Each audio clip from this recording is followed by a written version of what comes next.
ಬೀದರ್ ಮುಖ್ಯಾಧಿಕಾರಿಯ ಗುಂಡಾವರ್ತನೆ ಹಾಗೂ ಜೀವ ಬೆದರಿಕೆಗೆ ಹೆದರಿ ಸದಸ್ಯನ ರಾಜೀನಾಮೆಯ ಆರೋಪ. ಬಾಲ್ಕಿ ಪುರಸಭೆಯ ಮುಖ್ಯಾಧಿಕಾರಿ ಸಂಗಮೇಶ್ ಕಾರ್ಬಾರಿ ಅವರು ಅಧಿಕಾರ ವಹಿಸಿಕೊಂಡಾಗಿನಿಂದ ನನಗೆ ಹಾಗೂ ನನ್ನ ಕುಟುಂಬಕ್ಕೆ ಕಿರುಕುಳ ನೀಡುತ್ತಿದ್ದಾರೆಂದು ಪಾಂಡುರಂಗ ಕನಶಿ ಆರೋಪಿಸಿದ್ದಾರೆ. ನಾನೊಬ್ಬ ಪುರಸಭೆ ಸದಸ್ಯನಾಗಿ ನನ್ನ ವಾರ್ಡ್ 21ರ ಬಗ್ಗೆ ಕೇಳಿದರೆ ನನ್ನ ಮೇಲೆ ಇಲ್ಲಸಲ್ಲದ ಆರೋಪ ಮಾಡುವುದು, ನಮ್ಮ ಮಾತಿಗೆ ಬೆಲೆ ನೀಡದಿರುವುದು ಮಾಡುತ್ತಾರೆ.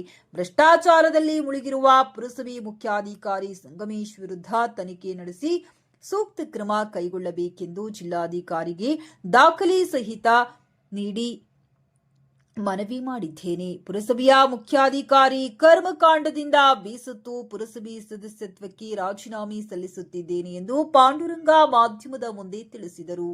ವರದಿ ಶ್ರೀಮಂತರಾವ್ ಇಂಚೂರಿ, ನ್ಯೂಸ್ 25 ಬೀದರ್. ಬಂದಾಗ ಕೆಲಸ ಮಾಡ್ತೇವೆ. ಅವ್ರು ಲೋಕಲ್ದವ್ರು ಹೊರ ಸರ್, ಜರ ಲೋಕಲ್ದವ್ರು ಇದ್ದಿದ್ ಕಡೆ ಜರ ದಬ್ಬಾಳಿಕೆ ಹೆಚ್ಚಿಗದ ಅವ್ರದ್ದು. ಈಗ ನಾವು ಏನದ ವ್ಯಾಪಾರಿ ಮಂದಿ ಸುಮ್ಮನ್ ಕೌನ್ಸಿಲರ್ ನಿಂತಿದ್ದೇವೆ ನಮ್ಗೆ ಗಲ್ಲಿದ ಇದು ಮಾಡಕ್. ನಿಮ್ದು ಯಾವ ವಾರ್ಡ್ನಿಂದ ನಿಂತ್ರಿ? 21 ನಂಬರ್ ವಾರ್ಡ್ನಿಂದ ನಿಂತೀನಿ, ಪುರಸಭೆ ಬಾಲ್ಕಿ. ಬಾಲ್ಕಿಂದ. ಈಗ ಹಿಂಗ ಇದು ಬ್ಲ್ಯಾಕ್ ಮೇಲ್ ಮಾಡೋರು ಏನದ, ಈಗ ನಾ ಮೇಡಮ್ ಲಾಸ್ಟ್ ಈಗ ಮೇಡಮ್ DC ಮೇಡಮ್ ಅವ್ರ ಬಳಿ ಭಾಳ ಚಲೋ ಇದ್ದಾರೆ, ನ್ಯಾಯ ಕೊಡ್ತಾರಂತ ಅವ್ರ ಬಳಿ ಬಂದಿದ್ದೀನಿ. ಮತ್ತು ನಾನು ರಾಜೀನಾಮೆ ಕೊಡೋದಂದ್ರು ಏನಾರ ಇದು ಇಲ್ಲ.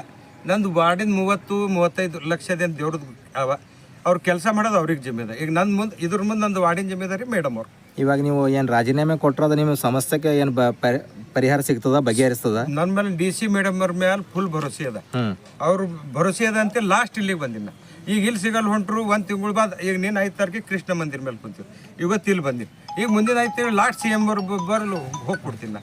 ಯಾಕಂದ್ರೆ ಅಲ್ಲೂ ಅಬ್ಜೆಕ್ಷನ್ ಮಾಡಿ ನಂಬಲ್ಲಿ ಲೆಟ್ರ್ಗಳು ಅವ. ಈಗ ಅವರಿಗೆ ನ್ಯಾಯ ಕೇಳಬೇಕೀಗ. CM ಆಫೀಸ್ ಮುಂದೆ ನಾ ಉಪೋಷಣೆ ಕೊಡ್ತೀನಿ, ಉಪವಾಸ ಸತ್ಯಾಗ್ರಹ ಮಾಡಿ. ಹಾಂ, ಇದಕ್ಕೋಸ್ಕರ ನಂದು ರಾಜೀನಾಮೆ ಮೇಡಮ್ ಅಕ್ಸೆಪ್ಟ್ ಮಾಡಬೇಕು. ಮತ್ತು ನಂದು ಏನರ ಇದು ಅದ ಅಕ್ಸೆಪ್ಟ್ ಮಾಡಿ ನಾವು ಮತ್ತು ಇದು ಮಾಡಿ. ಇಲ್ದ್ರು ಅವ್ನು ತಪ್ಪಿದ್ರು ನಮ್ಮದು ಸಂಗಮೇಶ್ ಕಾರ್ಬಾರಿ ಅವ್ರ ಮೇಲೆ ಇನ್ಕ್ವೈರಿ ಹಾಕಿ ಮೇಡಮ್ ಅವ್ರು ತನಿಖೆಗೊಳಿಸ್ಬೇಕು. ಅವರು ತಪ್ಪಿದ್ರು ಅವ್ರ ಮೇಲೆ ಆಕ್ಷನ್ ತಗೋಬೇಕು. ನೀವೇನು ನಿಮ್ಮ ಸಮಸ್ಯೆ ಬಗ್ಗೆ ಅಳಿಲೇನೋ ಜಿಲ್ಲಾಧಿಕಾರಿ ಅವ್ರಿಗೆ ಕೊಡಕ್ಕೆ ಬಂದಿರಿ ಅಥವಾ ರಾಜೀನಾಮೆ ಕೊಡಕ್ಕೆ ಬಂದಿರಿ? ಜಿಲ್ಲಾಧಿಕಾರಿ ರಾಜೀನಾಮೆ ಕೊಡಕ್ಕೆ ಬಂದಿರಿ ಸರ್. ನಿಮ್ಮ ಸಮಸ್ಯೆ ಬಗ್ಗೆ ಅವ್ರಿಗೆ ಗೊತ್ತಾಗಬೇಕಲ್ಲ. ನೀವು ಸಮಸ್ಯೆ ಅವ್ರಿಗೆ ಹೇಳಿದ್ರೆ ಮಾತ್ರ ಅವ್ರು ಏನಾದರೂ ಒಂದು ನಿರ್ಧಾರ ತಗೊಳ್ಬೋದಲ್ಲ.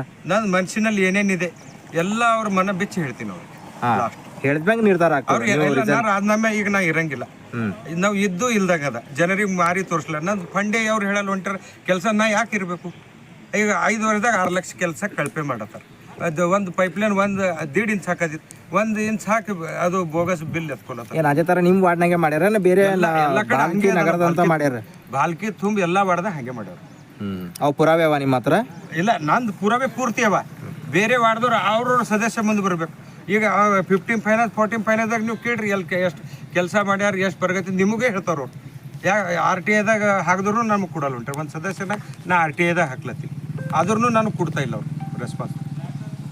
ಈಗ ನಿಮ್ಗೆ ಲಾಸ್ಟ್ ಒಂದು ನಿರ್ಧಾರ ಏನಂತಂದ್ರೆ ರಾಜೀನಾಮೆ ಕೊಟ್ಟು ಇವತ್ತು ಮುಂಜಾನೆ DC ಆಫೀಸ್ಗೆ ಬಂದು DC ಮೇಡಮ್ ಅವರಿಗೆ ಭೇಟಿಯಾಗಿ ನನ್ನ ರಾಜೀನಾಮೆ ಕೊಟ್ಟು ಹಾಗೂ ಇದಕ್ಕೆ ಸಂಬಂಧಿಸಿದ ಎಲ್ಲ ದಾಖಲಾತಿಗಳು, ಪುರಸಭೆಯಲ್ಲಿ ನಡೆದಿರುವ ಹಗರಣಗಳ ಎಲ್ಲ ದಾಖಲಾತಿ ಅವರಿಗೆ ಕೈಯಲ್ಲೇ ಕೊಡಬೇಕಂತೂ ಭಾಳ ಆಸೆ ಇತ್ತು. ಆದರೆ ಮೇಡಮ್ ಅವರು ಇನ್ನೂ ಬಂದಿಲ್ಲ ಅಂದ್ರೂ ನಾನು ಇನ್ವೈಟ್ದಾಗ ನಂದು ರಾಜೀನಾಮೆ ಮತ್ತು ಅದಕ್ಕೆ ಏನು ದಾಖಲಾತಿಗಳವ ಇನ್ವೈಟ್ದಾಗ ಕೊಟ್ಟಿನಿ. ನನ್ನ ರಾಜೀನಾಮೆ ಮೇಡಮ್ ಅವರು ಸ್ವೀಕರಿಸಬೇಕು. ಹಾಗೂ ನನ್ನ ಮುಂದಿನ ಕೆಲಸವನ್ನು ಮೇಡಮ್ ಅವರೇ ಎಲ್ಲ ನಂದು ವಾರ್ಡಿನ ಮಾಹಿತಿಯನ್ನು ತಗೊಂಡು ಅವರು ನನ್ನ ವಾರ್ಡ್ ಪೂರ್ಣ ಏನು ನಾ 35 ಲಕ್ಷ ರೂಪಾಯಿ ಬಜೆಟ್ ಇತ್ತೀನಿ, ಕೃಷ್ಣ ಮಂದಿರದ 2 ಸಲ ಬಜೆಟ್ ಇಕ್ಕೀನಿ, ಏನು ನನ್ನ ಕೆಲಸ ಇದ್ದಾವೆ. ಈಗ ಮೇಡಮ್ ಅವ್ರ ಮನ್ಸಿನ ಮೇಲೆ ತೊಗೊಂಡು ನಂದು ವಾರ್ಡಿಂದ ಏನು ಜನಹರ ನಮ್ಮ ಮೇಲೆ ಏನು ನಂಬಿಕೆ ಇಟ್ಟಾರ, ಆ ನಂಬಿಕೆ ಮೇಡಮ್ ಅವ್ರು ಪೂರ್ಣ ಮಾಡ್ತಾರಂತ ಅವ್ರ ಭರೋಸೆ ಮ್ಯಾಗ ನಂದು ರಾಜೀನಾಮೆ ಕೊಟ್ಟಿನಿ. ಅವ್ರು ಸ್ವೀಕರಿಸುತ್ತಾರೆ, ಮುಂದಿನ ನನ್ನ ಕೆಲಸ ಮಾಡಿಸ್ತಾರೆ. ಮತ್ತು ನಮ್ಮದು ಬಾಲ್ಕಿ ಲೋಕಲ್ದಾಗ ಏನು ಚೀಫ್ ಆಫೀಸರ್ ಹರ ಅವ್ರೇನು ಭ್ರಷ್ಟಾಚಾರ ಮಾಡ್ತಾ ಇದ್ದಾರೆ, ಅವ್ರ ಮೇಲೆ ಆ್ಯಕ್ಷನ್ ತೊಗೋತಾರೆ. ಮತ್ತು ನಮ್ಮ ಬಾಲ್ಕಿದಾಗ ಇವ್ರೇನು ಲೂಟಿ ಮಾಡತ್ತಾರ, 40-50 ಫೈನಾನ್ಸ್ ಆಗಲಿ, SFC ಆಗಲಿ, ಮತ್ತು ಖಾತಾ ಇವು ಲೇಔಟ್ ಇದ್ರಾಗ 1 GB ತೊಗೊಂಡಿಲ್ಲ ಅವ್ರು ಇನ್ನೂ ತನಕ. ಮನುಷ್ಯಂದೇ ಎಲ್ಲ ಜನರಿಗೆ ಬ್ಲ್ಯಾಕ್ ಮೇಲ್ ಮಾಡಿ ರೊಕ್ಕ ಏನು ಹೊಡಿತಾ ಇದ್ದಾರೆ. ನಮ್ಮ ಗೌರ್ಮೆಂಟ್ಗೇನು ನುಕ್ಸಾನ್ ಆಗ್ಲದು, ಅದು ನಮ್ಮದು ಕರ್ನಾಟಕ, ನಮ್ಮದು ಬಜೆಟು, ನಮ್ಮದು ರಾಜ್ಯಕ್ಕೇನು ನುಕ್ಸಾನ್ ಆಗ್ಲತ್ತದು. ನಾವು ಅದ್ರದ್ದು ಮೇಲೆ ಅವ್ರ ಮೇಲೆ ಆಕ್ಷನ್ ತೊಗೊಂಡು ನಮ್ಮದು ಬಾಲ್ಕಿಗೆ ಒಂದು ನ್ಯಾಯ ಕೊಡ್ತಾರಂತ ಮೇಡಮ್ ಅವರು ನಮ್ಮನ್ನೆಲ್ಲ ವಿಶ್ವಾಸ ಕೊಟ್ಟು ನಂದು 2 ಮಾತು ಮುಗಿಸ್ತೀನಿ.